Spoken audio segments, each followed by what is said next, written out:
हे जसं मुंबईत चाललंय तसंच दुसरा हा एक मोठा घातक प्रयत्न ते जे करतायत ते नाशिकमध्ये करतायत। नाशिकमध्ये पुढच्या वर्षी कुंभमेळा होतोय। कुंभमेळा व्हायला पाहिजे कारण गेल्या अनेक वर्ष अनेक शतक हा कुंभमेळा होतोय। गेल्याही वेळेला तिकडे कुंभमेळा झाला होता आणि तिथे येणारे जे हजारो लाखो साधू संत आणि भाविक आहेत त्यांची गैरसोय होता कामा नये याच्यासाठी सुविधा पुरवण्याचं काम हे सरकारचं असतं आणि असलंच पाहिजे।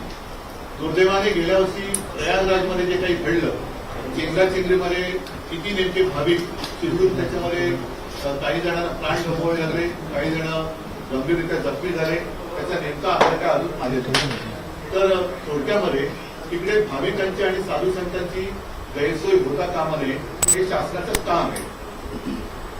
आता हे काम आहे म्हटल्यानंतर त्याच्यामध्ये पारदर्शकपणा पाहिजे। आज देखील नाशिकचा पालकमंत्री नेमला का जात नाहीये हे कोडा यांच्या कोड्याचं उत्तर या कुंभमेळ्याच्या एकूण होणाऱ्या खर्चामध्ये आहे का हे एक आपल्याला शोधावं लागेल। आता तो विषय वेगळा झाला, त्याच्यात आता मला जायचं नाहीये। मात्र या कुंभमेळ्याच्या निमित्ताने साधुग्राम म्हणून जे काही होणार आहे जे गेल्या वेळेला झालं असेल ते नेमकं कुठे झालं होतं याची सुद्धा माहिती आपण सहज मिळवू शकतो। पण या वेळेला तपोवन हे नष्ट करण्यात येणार आहे। आता तपोवन म्हणजे जिथे प्रभू श्री रामचंद्र, सीतामाई, लक्ष्मण हे काही काळ वास्तव्यास होते अशी एक आपली मान्यता आहे। म्हणजे प्रभू रामचंद्राच्या परस्पर्शाने पावन झालेल्या ज्या काही मोजक्या जागा आपल्या देशात ओळखल्या जातात त्याच्यापैकी तपोवन ही जागा आहे।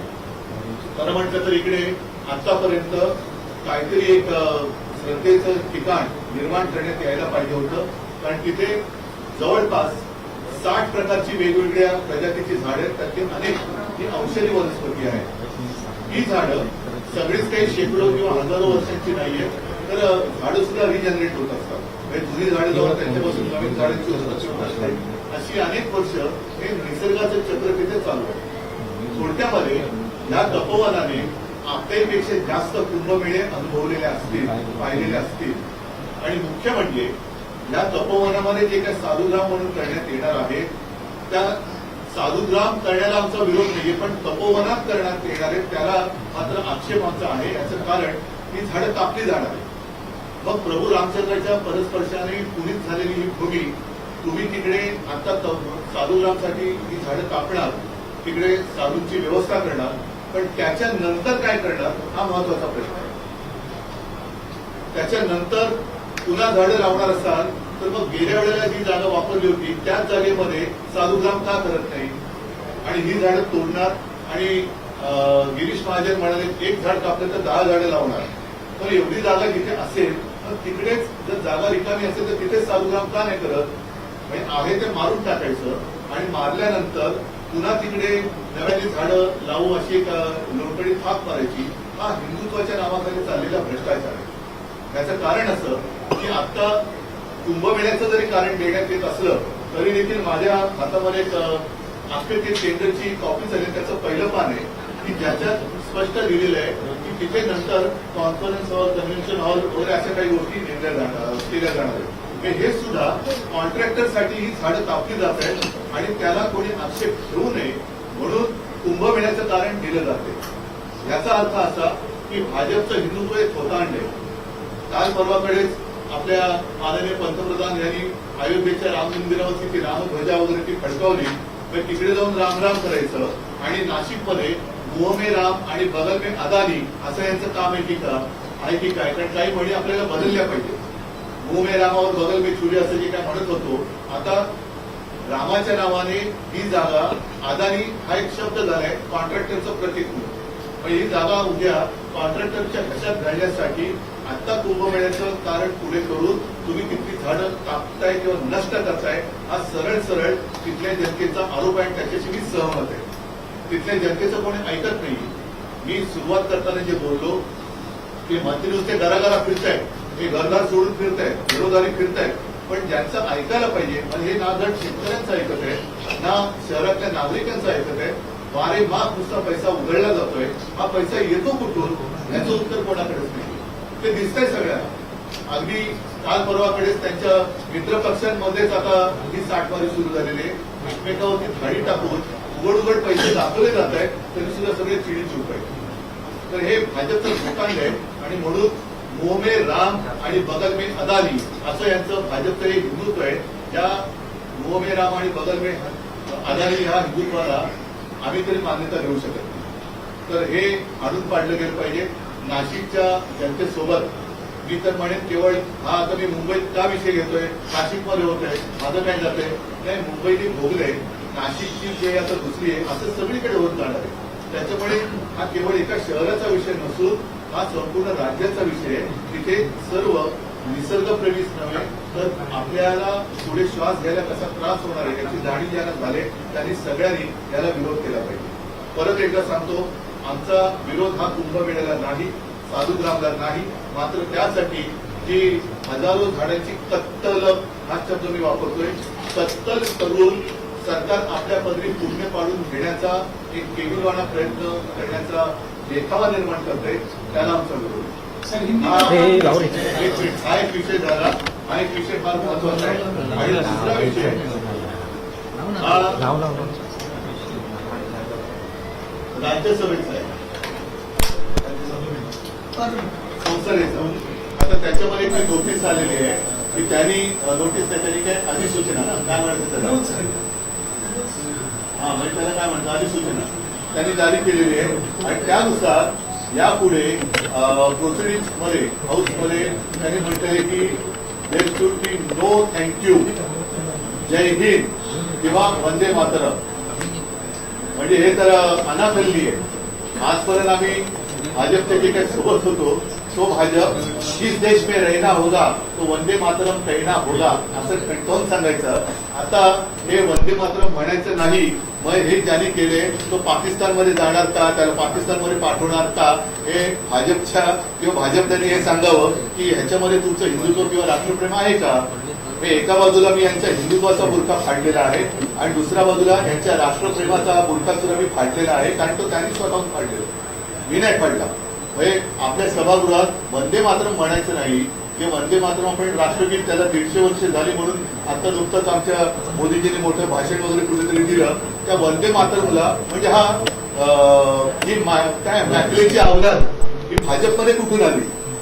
वंदे मातरमला विरोध करणं ही मॅकलेची अवलाद ही मोदींना विचारलं पाहिजे की अवलाद तुमच्यामध्येच आहे की जी वंदे मातरमला विरोध करते. त्याच्यामुळे आमचे सर्व संसद जे खासदार आहेत ते आमच्या लोकसभेच्या आणि राज्यसभेत तर आमच्यात 2 आहेत, एक संजय राऊत आहेत आणि प्रियांका चतुर्वेदी आहेत. मी आता 2 खासदार माझ्याकडे सभागृहात ठणठणीतपणाने वंदे मातरम बोलायचं, बघूया कोण आपल्याला बाहेर काढतं. शिवसेनेचे खासदार हे लोकसभेच्या आणि राज्यसभेच्या सभागृहात वंदे मातरम बोलणारच आणि भाजपमध्ये हिंमत असेल तर आमच्या सदस्यांना त्यांनी निलंबित करून दाखवायचं. पण हा खेळ खंडोबा चाललेला आहे. म्हणजे लोकांना भावनिक एक भ्रम संभ्रम निर्माण करायचा, मतं मिळवायची आणि मतं मिळवल्यानंतर सगळं मारून टाकायचं. हिंदुत्वाचं सुद्धा नाटक आता तुमचं उघडं पडलंय, राष्ट्रप्रेमाचं नाटक उघडं पडलेलं आहे आणि ह्याची उत्तरं या निवडणुका बाजूला ठेवून भाजपच्या वरिष्ठ नेते इथल्या चेल्या चपाट्यांनी नव्हे, इथल्या चेल्या चपाट्यांना त्यांना मी तिरगंटी धरत नाही, कारण त्यांच्या शीर्षकंट्यांचा अध्यक्ष जाऊन कोण ठरत नाहीये.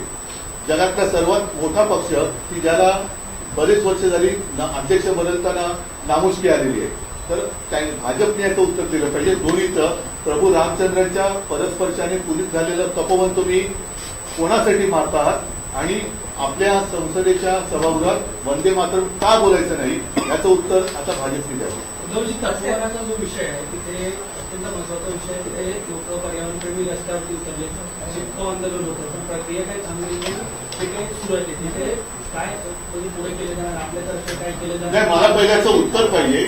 हे उत्तर मी तुम्हाला एवढ्यासाठी बोलवलं की हे महाराष्ट्रातल्या कानाकोपऱ्यात कळू द्या की भाजपचा ढोंगीपणा काय आहे. नुसते पैसा फेको आणि मत मिळवा, पैसा फेको तमाशा देखो, तसं पैसा फेकोवर वोट गेलो हे जे काय त्यांचं चाललेलं आहे हा तमाशा तर खूप झाला. हे पैसे सुद्धा जनतेच्या खिशातले आहेत, पण ज्या गुरबीमध्ये हे वागतायत आणि वागताना वागतायत ते वागतायत, पण वरती हिंदुत्व आणि राष्ट्रप्रेमाचं जे काही ढोंग करतायत हे ढोंग किती काय त्याला वेगळी आहे ते या 2 गोष्टींना मी दाखवलं. मुंबई महानगरपालिकेचा प्रदूषणासंदर्भात म्हटला न्यायालयाला प्रश्न केल्यानंतर मुंबई महानगरपालिका मी न्यायालयाबद्दल बोलण्यासारखं आता काय आहे का? न्यायालयाबद्दल बोलून काय उपयोग होतोय का?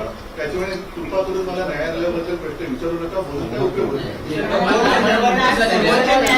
निवडणुका सुरू ठेवण्याचा निर्णय दिलाय. मी न्यायालयाबद्दल बोलून उपयोगच नाहीये, त्याच्यामुळे मला कृपा करून न्यायालयाबद्दल काही बोलायचंच नाही. बांधकामांना मुंबई महानगरपालिकेच्या नोटिसा दिल्यात, विविध नियम पाळत नाहीत असं देखील सांगितलं. अशांना देखील नोटिसा मुंबई महानगरपालिकेकडून देत आहे आणि रस्ते देखील आजपासून केला जाणार आहे पर्यावरण. पहिले त्यांचा भ्रष्टाचार स्वच्छ करा. हे वरवरची मध्ये त्या दिल्लीमध्ये टाकलं होतं ना, ते फवारे मारत बसले होते. म्हणजे पाणी सुद्धा वेस्ट, पाण्याचा सुद्धा अपव्यय आहेतच त्याच्यात. आणि झाडं मारून तुम्ही प्रदूषण करता, म्हणजे हा नियोजन शून्य विकास जो आहे तो पहिला थांबवला पाहिजे. कारण आतापर्यंत आपल्याला जे सांगितलं तुम्ही विकासाच्या विरोधात नक्कीच नाहीये, पण एक गोष्ट झाल्यानंतर एक गोष्ट सुधारेल. कुठे सुधारते? मेट्रोची बरीच कामं झालेली आहे, तरी ट्रॅफिक कुठे कमी होतोय? ट्रॅफिक तसाच आहे. आम्ही जो कोस्टल रोड केला त्याचा फायदा किती होतोय आणि हे जे काही विकासाच्या नावात जे करतायत त्याचा फायदा किंवा किती उपयोग होतोय हे लोकांना कळते. सातबारे सुरू आहे आणि आताच्या सगळ्या सुरू असलेल्या निवडणुकांमध्ये अनेक ठिकाणी माहितीमध्ये एकमेकांच्या विरोधात पक्ष लढताना सुद्धा नाही, मतांची बोली लावायची पाठी ठेवली या लोकांनी. तसंच झालंय की मतांचा तुम्ही लिलाव मांडण्यासारखं झालेलं आहे की हा एवढे पैसे देतो, हा एवढे पैसे देतो. ही कुठली लोकशाही आहे? मतांचा लिलाव आहे का हा? निलेश राणेंनी एक स्टिंग ऑपरेशन केलं. निलेश राणे यांनी एक स्टिंग ऑपरेशन केलेलं भाजप पदाधिकाऱ्याचं, त्याच्या घरामध्ये पैसे सापडलेले आहेत. मग तेच मी बोलतोय ना की ही सगळी पैशाची गुरमी आता उघड झालेली आहे. मंत्री पैशाची उघडी बॅग घेऊन घरात बसतो, त्याच्यावरती काय कारवाई होत नाही. हे सगळे भ्रष्टाचार आता एवढे झालेले आहेत की हा भ्रष्टाचाराच्या ज्वालामुखीचा उल्लेख झालेला आहे. हे प्रदूषण त्याचं आहे. सर, काल राज ठाकरे आणि तुमची भेट झालेली आहे, काय महापालिकेची स्ट्रॅटेजी? मी आज जो विषय बोललो तो महत्वाचा आहे, त्याच्यामुळे मला ते दोन विषय मी मांडले. तुमच्या माध्यमातून जनतेपर्यंत आपण पोहोचावं. भाजपच्या समजदार नेत्याकडनं मला त्याच्यावरती उत्तर अपेक्षित आहे. कोणी आंडूपांडू बोलेल तर त्याला मी काही उत्तर बोलले काय देणार. शिवसेना म्हणून आवाज देणार मी आज तर बोललेलो आहे आणि आवश्यकता लागली तर आम्हाला रस्त्यावरती उतरावं लागेल. पण प्रत्येक वेळेला रस्त्यावरती उतरूनच जर काही न्याय मिळणार असेल तर निवडणुका घेऊच नका.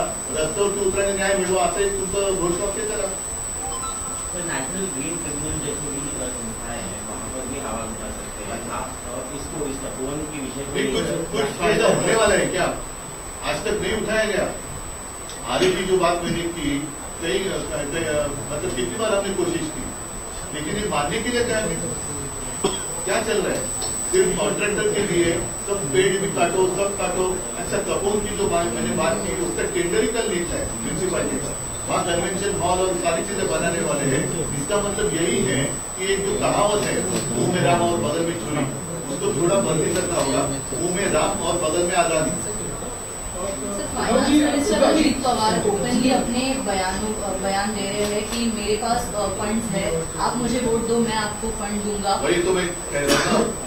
अजित पवार जो फाइनेंस मिनिस्टर है उनको उप मुख्यमंत्री में नहीं मानता क्योंकि वो संविधानिक पद है नहीं. अर्थमंत्री कहते हैं कि मेरे पास तिजोरी है. चंद्रकांत पाटिल कहते हैं कि तिजोरी वाला मालिक तो हमारे पास है. दूसरा दाढ़ी वाला वो तो पूजा के बैठे दाढ़ी होती तो उसके हाथ में क्या है वही उसको पता नहीं चल रहा है. पैसे की इतनी मस्ती आज तक महाराष्ट्र ने कभी देखी नहीं. तो ये सब खेल चल रहा है और लोगों की जो व्यथा है वो समझने के लिए इनके पास समय नहीं है.